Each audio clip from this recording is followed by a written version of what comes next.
প্রতিদিন যদি 1 মিনিট আমি আমল করি আর এটা নিয়মিত করি আমার মৃত্যু পর্যন্ত, ইনশাআল্লাহ দেখা যাবে আমার আমল নামায় আমলের বিশাল পাহাড় জমা হয়ে গেছে। কিভাবে সেটা, কিসে আমল আমরা 1 মিনিটের ভিতরে এত আমল করতে পারি? কয়েকটা আমরা নজির স্বরূপ বলতে পারি। 1 মিনিটের ভিতরে আমি যদি সুবহানাল্লাহ পড়ি, 1 মিনিট সুবহানাল্লাহ পড়লে 100 বার সুবহানাল্লাহ বলা যায়। এটা পরীক্ষা করে দেখা হয়েছে, আপনি পরীক্ষা করে দেখতে পারেন। সুবহানাল্লাহ সুবহানাল্লাহ সুবহানাল্লাহ গুনে 100 বার সুবহানাল্লাহ পড়তে কতক্ষণ সময় লাগে? সর্বোচ্চ 1 মিনিট সময় লাগে। 1 মিনিট আপনি 100 বার সুবহানাল্লাহ পড়তে পারেন। আর 100 বার সুবহানাল্লাহ পড়লে কি হবে?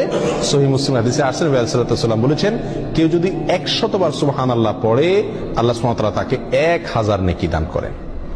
1000টি বিনিময় আল্লাহ তাআলা তাকে কিয়ামতের ময়দানে দান করবেন 100 বার সুবহানাল্লাহ পড়লে। তাহলে প্রতিদিন যদি আমি 1 মিনিট সুবহানাল্লাহ পড়ি শুধুমাত্র, তাহলে প্রতিদিন আমি 1000 করে নেকির মালিক হয়ে গেলাম। 30 দিনে 30,000। এভাবে হিসাব করেন সারা বছর, সারা জিন্দেগি কি পরিমাণ দাঁড়াবে ইনশাআল্লাহ।